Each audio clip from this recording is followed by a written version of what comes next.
hoje tivemos um dia de queda para o Bitcoin, para as criptomoedas. Muita atenção, porque amanhã vamos ter um evento muito importante que pode impactar diretamente as criptomoedas, o mercado tradicional como um todo. Vou estar falando disso, vou estar atualizando a análise gráfica do Bitcoin, a análise dos eventos macroeconômicos que estão para mover os mercados aí nas próximas horas, a análise de sentimento do Bitcoin, a análise dos gráficos das principais criptomoedas do mercado. Mas antes de continuar, pessoal, primeiramente, não deixem de se inscrever aqui no canal Criptográfico no YouTube, ativar o sininho para receber as notificações, deixar o like embaixo para dar aquela força, deixar seu comentário e, meus amigos, se vocês ainda não seguem o nosso canal no Telegram, não deixem de seguir, porque nesse canal a gente manda as notícias em primeira mão, coisas importantes que estão acontecendo no mercado e que podem afetar aí as criptomoedas, muitas vezes coisas que fazem preço no mercado. É gratuito, o link vai estar no primeiro comentário desse vídeo, é só você clicar no link, clicar e entrar e pronto, você já vai estar acompanhando as nossas notícias em primeira mão. E bora lá para o gráfico do Bitcoin comentar sobre o que está acontecendo hoje. E meus amigos, o Bitcoin teve aí um dia de 2,5% de queda, que não é uma queda tão grande como aconteceu aí com outras criptomoedas, tá? Mas é uma queda considerável, já que a gente bateu na região de máxima histórica dos últimos dias. O Bitcoin, inclusive, fez uma armadilha. Eu avisei, pessoal, o Bitcoin pode fazer uma armadilha aqui, tá? Fazer um falso rompimento nesse topo histórico. E foi exatamente o que ele fez, tá? E, meus amigos, por enquanto, eu não vejo aqui um padrão gráfico muito claro para o Bitcoin para poder fazer uma projeção de preço e cravar um alvo para ele e falar, olha, o Bitcoin vai até tanto, tá? Algumas pessoas estão falando ali que ele rompeu para baixo aí nas últimas horas, um triângulo simétrico, né? Um padrão, ou flâmula, eu acho que flâmula daria mais certo aqui nesse contexto, tá? Com alvo, segundo muitas pessoas estão falando, na região dos 110, aí que seria o alvo dessa flâmula, tá?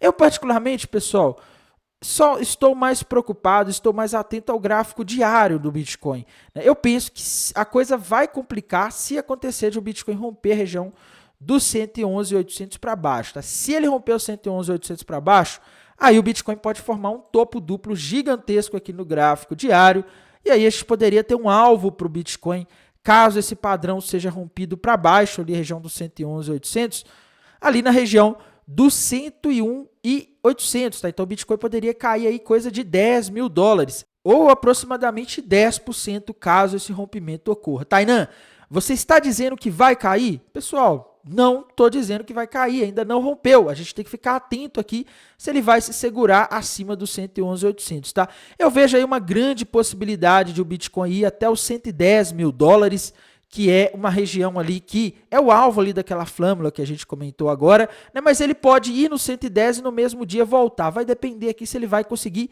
fechar acima dos 111.800 ou não, tá? Se ele der um sinal aqui de força, um fechamento de um candle grande aqui abaixo dos 111.800, fechando pelo menos lá no 109, 110, por aí, seria um sinal de rompimento e aí a gente poderia ver uma queda para o 101, tá? Mas por enquanto, vamos aguardar. Inclusive, pessoal, tem que atualizar aqui de uma operação que eu fiz, tá? Para quem assistiu o meu vídeo lá no dia 14, depois que saíram os dados de inflação ao produtor dos Estados Unidos, de julho, que foi divulgado agora em agosto, eu havia falado que eu estava iniciando uma operação short no Bitcoin, compartilhei isso, tá? E o meu preço de entrada foi aqui nos 118.500, né, nessa região aqui. E meu stop inicialmente estava lá na região dos 127 mil dólares, tá? E depois que o Bitcoin bateu ali, e deixei meu alvo aqui no 114.600, esse aqui foi o meu primeiro alvo aí dessa operação, comecei a realizar lucro. Quando bateu meu alvo hoje aí de madrugada, por volta de 1 da manhã, eu peguei o stop que estava lá no 127, movi aqui para os 18.500. Agora a operação está protegida. Se o mercado começar a cair, eu tenho mais um alvo ali no 108 e outro mais abaixo, tá? Então, se as coisas desandarem aí e o mercado despencar, eu consigo ir acompanhando e ganhando. Se ele voltar com tudo aqui para cima, isso aqui for uma armadilha, o Bitcoin for lá para o 120 de novo, pelo menos eu não perco mais, tá? Eu já estou aí no lucro e a operação está protegida. Por enquanto não estou abrindo outro trade, estou aguardando para ver o que o mercado vai fazer, porque amanhã, meus amigos, a gente vai ter a divulgação das atas da reunião do FONC, tá? Que é um documento mais longo aí, que é um resumo da reunião que aconteceu. Geralmente, na super quarta, a gente costuma ter a decisão de taxa de juros do Fed, como a gente teve algumas semanas atrás, alguns dias atrás, e logo em seguida um comunicado oficial do Jerome Powell, que aparece ali falando, depois ele responde as perguntas de jornalistas, e normalmente aí 3 semanas depois a gente tem esse documento que vai ser divulgado amanhã, as atas da reunião do FONC, tá? Que é um documento mais longo e detalhado, com um resumo da reunião. Ele mostra, pessoal, que cada membro do comitê do Federal Reserve estava pensando pelo menos ali no dia da reunião, tá? Então, ele é mais detalhado, porque as falas do Jerome Powell, que é o presidente do Fed ali no comunicado oficial, geralmente são falas aí que refletem muito a posição do Jerome Powell. O Federal Reserve, que é o Banco Central dos Estados Unidos, ele é um comitê ali composto por vários membros, tá? Se o Jerome Powell achar uma coisa, mas todo mundo pensar diferente, a tendência é que prevaleça a opinião de todo mundo. Não é porque ele é presidente que ele tem o poder de decidir nada sozinho. Então, por isso, para o mercado é tão importante avaliar esse documento das atas, porque ele mostra a opinião geral, a opinião de outros membros do Fed, tá? E o mercado vai estar muito atento ao que vai ser falado nessa ata. Quando essa reunião aconteceu, a gente ainda não tinha tido o último dado de inflação ao produtor que foi divulgado na semana passada, de julho, que simplesmente trouxe um valor absurdo, tá? Um valor absurdo, uma subida muito forte de uma hora para outra, tá? Então o mercado vai estar atento para ver o que vai estar sendo falado nessa ata. Se vai estar falando ali de mais preocupações com inflação, com desemprego, com o crescimento econômico da economia, tá? Se você tiver mais preocupação com inflação, o mercado já pode começar a discutir que o Fed não vai cortar os juros em setembro. E essa é a grande discussão. Nas últimas semanas a gente viu uma subida forte dos mercados e das criptomoedas porque o mercado estava discutindo que o Fed iria cortar os juros nos Estados Unidos a partir de setembro. O corte de juros faz com que o dinheiro fique mais barato, o dinheiro circula mais, o dinheiro vai mais para criptomoedas e acaba provocando subida. Agora, essa expectativa pode ser frustrada se esse documento amanhã trouxer algum sinal de que o Fed está mais preocupado com a inflação e que para combater essa inflação ele vai ter que manter juros elevados, tá? Então, o mercado ele enxerga isso aí como um risco, tá? Nesse momento, talvez por isso as bolsas americanas estejam caindo hoje, o Bitcoin, as criptomoedas estejam caindo hoje, os investidores podem estar se preparando aí para esse evento. Para quem não entendeu, pessoal, a gente tem ali 2 eventos, né? A gente tem ali a coletiva de imprensa, o comunicado oficial aí do Fed, tá? Que é como se fosse um técnico de futebol que dá uma coletiva depois do jogo.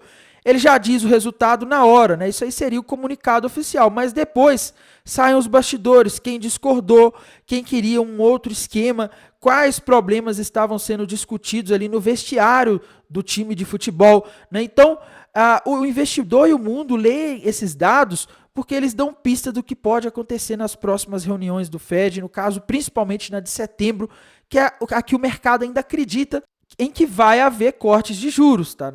Essa semana a gente provavelmente vai saber se vão haver cortes nos juros ou não, e é por isso que as criptomoedas estão caindo, porque os investidores compraram ali na euforia de que iriam haver cortes, e agora estão começando a aparecer sinais aí de que a gente pode não ter esses cortes. Então, a partir de amanhã, a coisa começa a ficar complicada para o mercado, porque hoje, terça-feira, e ontem, segunda, a gente não teve aí eventos muito importantes, tá? Mas a partir de amanhã a coisa começa a esquentar e essa semana, meus amigos, vai ser uma semana complicada. Sexta-feira, o Jerome Powell, presidente do Federal Reserve, vai estar falando publicamente no Jackson Hole, tá? No simpósio de política macroeconômica, e o mercado vai estar muito atento, porque dependendo das palavras que ele escolher, o mercado pode interpretar que não vai haver cortes de juros em setembro, e aí a gente pode ter o mercado reprecificando tudo isso e possivelmente caindo, já que ele subiu esperando os cortes. Se ele começar a esperar que não vai ter cortes, ele pode cair, tá? Então a atenção está toda nisso. E a gente também não pode deixar de olhar para a análise de sentimento, meus amigos. Análise de sentimento do Bitcoin, long short ratio subindo, tá? Cada vez mais alto, cada vez mais alto. o Open Interest está caindo, tá? No geral, o que eu interpreto desses indicadores aqui é eles estão mais para queda do que para alta, mas como o Open Interest não está subindo forte nas últimas horas, eu não espero uma queda muito forte, tá? E pessoal, a gente não pode deixar de olhar para o mapa de calor de liquidação, que está falando o contrário do que a gente está vendo ali no TRDR, né? O mapa de calor está dizendo que a gente tinha bastante liquidez aqui nessa região, principalmente dos 13.400 dólares, tá? Essa liquidez começou a surgir hoje de tarde mesmo, e o Bitcoin já consumiu essa liquidez, e agora o mapa de calor está dizendo que a gente não tem muita liquidez nos últimos 7 dias abaixo, que a gente teria aí mais liquidez acima, ali na região dos 119.500 aproximadamente, na região ali dos 120.500 também teria bastante liquidez, tá? Então, o mapa de calor estaria dizendo que sobe. Eu particularmente, pessoal, não tenho tanta convicção assim, tá? Eu acho que nesse momento a análise dos dados macroeconômicos pesa mais do que a análise de sentimento do Bitcoin, tá? Isso eu digo no preço do próprio Bitcoin das criptomoedas. E a gente também não pode deixar de olhar para os gráficos das principais altcoins, meus amigos. Dominância do Bitcoin subindo aí nas últimas horas, ela está no geral andando de lado aí entre os 60 e os 59, sem nenhum padrão gráfico claro. Ethereum, pessoal, corrigindo aí nas últimas horas, tá? O gráfico da Ethereum, para olhar padrão, para ver padrão gráfico aqui, tem que forçar bastante a barra, tá? Mas uma coisa que já estava bastante visível nos últimos dias era que a Ethereum estava numa região de resistência. Ela bateu no topo histórico, que poderia ser um ponto aí em que a gente poderia começar a ver grandes vendas aí de Ethereum, tá? Então, Ethereum aí caindo como a gente avisou nos últimos dias, e por enquanto não dá para fazer uma projeção muito segura de preço aqui para Ethereum, porque a gente não tem nenhum padrão gráfico, mas uma coisa eu digo, tá? Se as coisas continuarem do jeito que estão, a gente pode ter mais queda para Ethereum, principalmente se os eventos macroeconômicos dessa semana desagradarem o mercado. Aí é possível até mesmo que a gente veja a Ethereum abaixo de 4 mil dólares novamente, tá? Então, muita atenção, inclusive tem grandes movimentos de baleias começando a vender Ethereum aí nos últimos dias, desde que a Ethereum bateu aqui na máxima histórica. Eu estou compartilhando isso lá no canal do Telegram, tá? É gratuito. Acompanhe para vocês ficarem por dentro dessas novidades. Solana, meus amigos, caiu hoje, mas eu não consigo ver um padrão novo. Tá lá, tinha formado ali um topinho duplo, bateu o alvo ali na região dos 174. E agora, meus amigos, a Solana, quando a gente olha o gráfico dela, é difícil aqui de traçar de fazer alguma projeção, tá? Porque não tem aí um padrão gráfico muito sólido. Mas o que a gente vê é, a tendência dela parece ser nas últimas horas de baixa, tá? Vamos acompanhar aí para ver se ela vai se segurar. Por enquanto está se segurando aqui nessa região do 176, que é um suporte. Se romper o 176, o próximo suporte está lá no 160. ADA Cardano, meus amigos, ADA Cardano rompeu para baixo aí nas últimas horas. Um topo duplo, um padrão que normalmente reverte uma tendência de alta para uma tendência de baixa, tá? Se a gente fizer aqui a projeção de alvo para a ADA Cardano para saber até onde ela pode cair após esse evento, a gente vê alvo lá na região de aproximadamente 78 centavos de dólares. Tá? Então a Cardano, que chegou a quase $1 aí nos últimos dias, pode voltar ali para a região dos 78 centavos. Outra criptomoeda importante, meus amigos, BNB, Binance Coin. Tá? Binance Coin está andando de lado aqui na minha visão. Apesar aí da queda da maioria das criptomoedas hoje, a queda da Binance Coin está até moderada. Tá? Ela está caindo 1,5% aproximadamente. Está andando de lado aqui, não dá para plotar um padrão gráfico muito claro. A XRP bateu ali, né, tinha rompido para baixo nos últimos dias, um topo duplo, um padrão que normalmente reverte uma tendência de alta para uma tendência de baixa. Ela chegou aqui no alvo desse padrão, né, o alvo estava ali na região dos $2,88, e agora, meus amigos, a XRP está estável por enquanto, tá? Se romper esse nível de suporte, aí o próximo suporte para ela está lá nos 2,73. Se a XRP vier a romper os 2,73 aí nas próximas horas, aí a coisa já fica um pouco mais complicada, porque aí ela pode, tá? Atenção, não estou dizendo que formou, estou dizendo que ela pode formar um topo duplo, tá? E aí a coisa fica realmente complicada, porque o alvo seria ali na região dos 2,21, tá? Então fiquem de olho na XRP. Dogecoin, meus amigos, Dogecoin parecia estar formando uma bandeira de alta nas últimas semanas, mas eu avisei na semana passada. Cuidado com esse dado de inflação, porque se isso aqui vier acima, tudo que está fazendo o mercado subir vai mudar, tá? E acabou que, infelizmente, a inflação veio acima, as coisas mudaram e a Dogecoin, na minha visão, em termos de gráficos, ela formou aqui um ombro, cabeça, ombro, um padrão que normalmente reverte uma tendência de alta para uma tendência de baixa. Então a situação da Dogecoin não é nada legal. O alvo para a Dogecoin está lá nos 18 centavos de dólares, agora ela está em 21. A Tron está se mantendo estável aí, apesar da queda da maioria das criptomoedas. Token Tom do Telegram, meus amigos, Token Tom também não está muito bem das pernas não, viu? Token Tom está aí em queda, tá? Por enquanto eu não consigo ver um padrão gráfico novo nele, mas se acontecer de nas próximas horas o Token Tom romper para baixo a região de aproximadamente 3 dólares e 14 centavos, aí a gente vai ter um topo duplo, né? Se acontecer, a gente vai aí ter a reversão dessa tendência de alta que o Token Tom vinha nos últimos dias. E aí ela pode buscar o alvo desse padrão ali na região de aproximadamente 2 dólares e 67 centavos. A gente também tem que olhar o gráfico aqui, pessoal, da AVAX, tá? AVAX também aí rompendo para baixo, um topo duplo aí nas últimas horas. Se a gente fizer aqui um desenho, a gente vê aqui um alvo para a AVAX lá na região de aproximadamente 21 dólares, tá? Então a AVAX pode cair até 21 dólares. AVE, meus amigos, rompeu para baixo aí nas últimas horas, um ombro, cabeça, ombro, tá? Se a gente olhar aqui no gráfico de uma hora, a gente consegue ver um padrão aí, ombro, cabeça, ombro, formado, rompido para baixo. Se a gente fizer aqui uma projeção de alvo para esse ombro, cabeça, ombro da AVE, a gente vê alvo lá nos 2 dólares, 248 dólares, 2 dólares não, tá, pessoal? Desculpem aí o erro de fala aí, na hora de falar o preço da AVE, tá? Outra moeda importante, SUI, meus amigos. SUI também formou ali um ombro, cabeça, ombro no gráfico de uma hora, tá? Se a gente olhar aqui, a gente consegue ver um padrão aí de reversão formado aí, já rompido, né? Indicando que a SUI pode ali derreter aí nas próximas horas. Se a gente fizer aqui uma projeção de alvo para a SUI, para saber até onde ela pode cair, a gente vê alvo para ela lá na região de aproximadamente 3 dólares e 13 centavos, tá? NIR, meus amigos, gráfico da NIR também não está aí dos mais legais, tá? Se a gente olhar aqui, a gente vê que a NIR rompeu para baixo também, ombro, cabeça, ombro, mesmo padrão ali que muitas das moedas que a Dogecoin, que a SUI fez, tá? Não tá muito bem alinhado aqui, mas dá para enxergar aqui, tá? Se a gente fizer aqui uma projeção de alvo, a gente vê alvo aí para a NIR ali na região de aproximadamente 2 dólares e 22 centavos. Lembrando que se a NIR romper para baixo a região ali dos 2 dólares e 30, a coisa já complica bastante, porque aí ela vai formar um topo duplo bem maior, que pode indicar uma correção aí. Vamos ver até onde pode ser essa correção aqui. O alvo seria ali na região de aproximadamente 1 dólar e 70 centavos, mas isso se os 2 dólares e 30 centavos forem rompidos. Isso ainda não aconteceu, tá? Tenho sempre que falar isso porque o pessoal às vezes ignora aí o fato de que a coisa ainda não aconteceu, o gatilho não foi dado.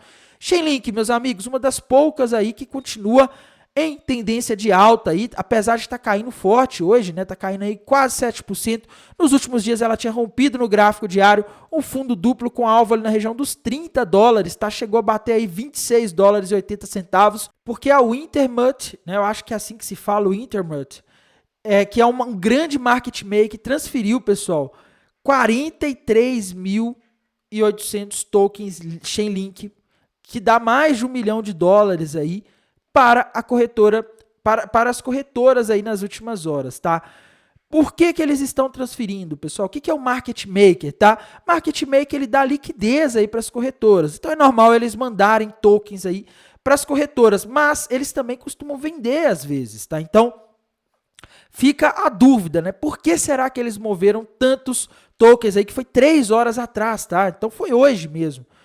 Isso aí eu não sei, tá? Eu só sei que eu não confiaria que a Chainlink vai buscar 30 dólares com esse movimento aí desses market makers que podem estar aproveitando aí a subida para vender e talvez até se protegendo, tá? A gente tem vários movimentos de baleias aí hoje que aconteceram nas últimas horas, provavelmente aí liquidando criptomoedas, tá? Se preparando aí para o possível cenário onde as coisas não vão bem aí com relação à taxa de juros dos Estados Unidos, inflação, e o mercado pode estar se preparando aí para uma correção, tá? Então, Vamos ficar atentos, no mais irei mantendo vocês atualizados aqui pelo canal Criptográfico no YouTube, lá pelo canal do Telegram. Desejo a todos uma excelente noite de terça-feira, um bom descanso e bons negócios. Até mais, tchau, tchau.